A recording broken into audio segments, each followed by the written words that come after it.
like a crunchy Parmesan Tilapia.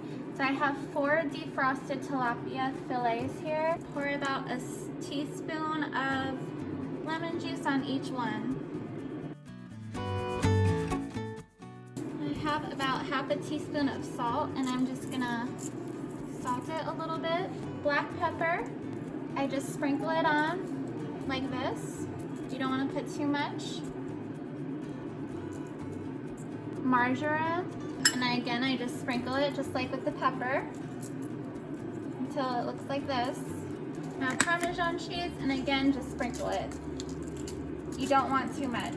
Now I have about half a cup of Panko here, and I'm just gonna cover the fish so when we broil it, it's nice and crunchy. It's pretty much all we need, and we're just gonna broil it for 12 minutes.